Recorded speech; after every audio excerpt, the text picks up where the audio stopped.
नमस्कार प्यारे विद्यार्थियों, एक बार फिर आप सभी का स्वागत है आपके अपने यूट्यूब चैनल पर। तो आज जो एग्ज़ाम पॉइंट ऑफ व्यू से जो मेन क्वेश्चन बनते हैं, इम्पोर्टेंट क्वेश्चन हैं, हमने उनको यहाँ पे लिखा है, तो हम उनके बारे में आज डिस्कस करेंगे, पढ़ेंगे। तो आइए स्टार्ट करते हैं। तो पहला है आपका मुग़ल शासक व प्रसिद्ध नाम। जो मुग़ल शासक थे, बाबर था, हुमायूं था, अकबर था, जहांगीर था, शाहजहाँ था, औरंगज़ेब था, फ़ुरुख़शियर था, ज़ादर शाह था, या फिर जो भी थे, तो उनके बारे में हम पढ़ेंगे। तो उनके जो प्रसिद्ध नाम थे, जो उनकी उपाधियाँ थी, उनके बारे में पढ़ेंगे। तो अक्सर यहाँ से डायरेक्टली क्वेश्चन पूछ लिया जाता है। तो आइए देखते हैं। अगर आपसे पूछ लिया जाता है औरंगज़ेब, औरंगज़ेब यानी कि 1707 में क्या होती है, इसकी डेथ होती है। और इसकी डेथ के बाद जो आपका मुग़ल काल है, वो उसकी जो शक्ति है छिन्न भिन्न होने लगती है, छिन्न भिन्न हो जाती है। और इसकी डेथ के बाद ही यदुनाथ सरकार ने कहा था, जब जो सोना है उसी को जंग लग गया तो लोहा क्या करेगा। उत्तरोत्तर मुग़ल काल इसके बाद स्टार्ट होगा। 1707 में इसकी डेथ होती है। तो इसको कहा जाता था आलमगीर, आलमगीर कहा जाता था, और इसको जिंदा पीर या अजगर कहा जाता था। जो औरंगज़ेब है, औरंगज़ेब की उपाधि जिंदा पीर या आलमगीर। अगर आपसे आज के बाद पूछे आलमगीर या जिंदा पीर किसकी उपाधि थी, तो ये थी उपाधि औरंगज़ेब की। तो ज़ादर शाह को लंपट मूर्ख कहा जाता था, ज़ादर शाह को लंपट मूर्ख कहा जाता था। फ़ुरुख़शियर क्या था, घृणित कायर था, अंग्रेज़ों के कहने पे चलता था। और जो फ़ुरुख़शियर है, फ़ुरुख़शियर का दरबार में एक हैमिल्टन अंग्रेज़ आया था, तो इसके पाँव पे क्या था, एक फोड़ा था, और उस फोड़े का इलाज किसने किया था, हैमिल्टन नामक अंग्रेज़ ने किया था। तो उसको राजा बना दिया था फ़ुरुख़शियर ने, और उसको मतलब भारत में व्यापार करने की छूट भी दे दी थी। तो फ़ुरुख़शियर को कहा जाता था घृणित कायर। और रफ़ी उद दर्जात, इसको कठपुतली शासक कहा जाता था, यानी कि जैसा ये अंग्रेज़ चाहते थे वैसा ही ये काम करता था। तो आज की बात अगर आपसे औरंगज़ेब के बारे में पूछे तो जिंदा पीर, आलमगीर और जहांदर शाह को लंपट मूर्ख कहा जाता था, फ़ुरुख़शियर को घृणित कायर कहा जाता था, रफ़ी उद दर्जात को कठपुतली शासक कहा जाता था। नेक्स्ट है आपका मोहम्मद शाह। मोहम्मद शाह के टाइम पे ही नादिर शाह का अटैक होता है 1739 में, और इसको रंगीला कहा जाता है। 81 भरा जीवन जीता था। तो मोहम्मद शाह को क्या कहा जाता है, ये कहा जाता है रंगीला। तो बहादुर शाह फर्स्ट को कहा जाता है साहेब बेखावर, और बहादुर शाह सेकंड को कहा जाता है जफ़र। जफ़र नाम से पोएम लिखता था, पोइट्री लिखता था, शायरी, शेरो शायरी लिखता था। तो बहादुर शाह सेकंड को क्या, किसकी उपाधि मिली हुई थी, जफ़र की। यानी कि अंत में जब ये बहादुर शाह सेकंड 1857 के रिवोल्ट का नेता बनाया जाता है, तो इसको रंगून भेज दिया जाता है, और वहीं पर इसकी क्या हो जाती है, मृत्यु हो जाती है। तो अब जो प्रसिद्ध शासकों के मकबरे हैं, अगर आपसे मकबरे पूछ ले, मकबरे पूछे भी गए हैं काफ़ी बार, SSC, CGL, NTPC, railway, banking, NDA, हर एग्ज़ाम में पूछा गया है डायरेक्टली। तो बाबर का अगर मकबरा पूछ ले तो बाबर का मकबरा था काबुल में।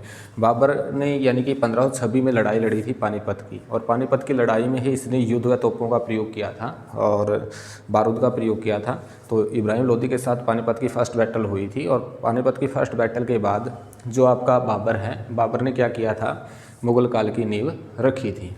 अब बाबर का अगर पिता उमर शेख मिर्ज़ा कुतलुगा निगार खानम इसकी माता का नाम था। ये सब बाद की बातें हैं, तो जब हम इनके बारे में पढ़ेंगे तो बिल्कुल डिस्कस करेंगे डीपली।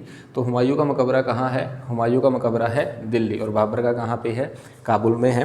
और हुमायूं एकमात्र ऐसा शासक था मुग़ल काल का जिसने अपनी संपत्ति अपने साम्राज्य का, अपने 4 भाई थे कामरान, अस्करी, हिंदाल, तो उनके बीच में क्या कर दिया था, बंटवारा कर दिया था, तो बांट दिया था। और शेर शाह का मकबरा है सासाराम। हुमायूं और शेर शाह के साथ 2 युद्ध होते हैं दोनों के बीच में। पहला ये आपका चौसा का युद्ध 1539 में, फिर बिलग्राम या कन्नौज का युद्ध होता है 1540 में। तो इन दोनों में युद्धों में किसकी जीत होती है, शेर शाह की होती है। और शेर शाह से हारने के बाद जो हुमायूं है वो 15 साल तक निर्वासित जीवन जीता, और कहाँ चला जाता है, वो चला जाता है सिंध। और जो ये है शेरशाह सूरी है, इसको आगरा व दिल्ली पे अधिकार कर लेता है शेरशाह सूरी। और शेरशाह सूरी के बचपन का नाम पूछे तो वो क्या था, वो था फरीद। और इसको अफ़गान शासक ने क्या दिया था, अफ़गान शासक ने शेर खां की उपाधि दी थी, क्योंकि इसने क्या किया था, शेर को मारा था। तो बहार खां लोहानी ने इसको शेर खां की उपाधि दी थी। और अगर इनका मकबरा पूछ ले तो मकबरा कहाँ पे है, सासाराम। और सासाराम कहाँ पे है, बिहार में है। 1545 में कालिंजर अभियान के दौरान कालिंजर अभियान के दौरान तो क्या हो जाती है, इनकी मृत्यु हो जाती है उक्का नामक आग्नेय अस्त्र फटने से या बारूद फटने से। तो अकबर का मकबरा कहाँ पे है, सिकंदरा में है। अकबर के 9 रत्न थे, जैसे कल हमने पढ़ा भी था उनके बारे में, जैसे आपका ये बिरबल है, बिरबल यानी कि एकमात्र हिंदू शासक था जिसने दीन इलाही 1582 में जो अकबर के द्वारा चलाया गया था उसको मानना था। और जो टोडरमल था, टोडरमल यानी कि राजस्थानी निमराना से संबंध था और दशहरा व्यवस्था चलाई थी और वो एक किसान हितैषी व्यवस्था थी। फैजी था, फैजी ने लीलावती जो गणितीय पुस्तक है उसका फारसी में अनुवाद किया था। तो बहुत सारी बातें हैं। तो आपने यहाँ पे सिर्फ क्या है, अकबर का जो मकबरा है वो कहाँ पे था, सिकंदरा में था। और अकबर की 1556 में सेकंड लड़ाई होती है पानीपत की। अकबर का संरक्षक कौन था, बैरम खां था। और बैरम खां की लड़ाई किसके साथ होती है, हेमू के साथ। तो अकबर और हेमू के बीच में 1556 का द्वितीय युद्ध होता है पानीपत का। और पानीपत के उस युद्ध में हेमू की आंख में तीर लग जाता है, तो सेना में भगदड़ मचने की वजह से कंट्रोल नहीं कर पाया अपनी सेना पे और क्या हो गया, हार का कारण बन गई। तो उसकी हार का कारण क्या था, आंख में तीर लगना था। रेवाड़ी का शासक था हेमू और 14वां विक्रमादित्य था, 16वीं शताब्दी का शासक था।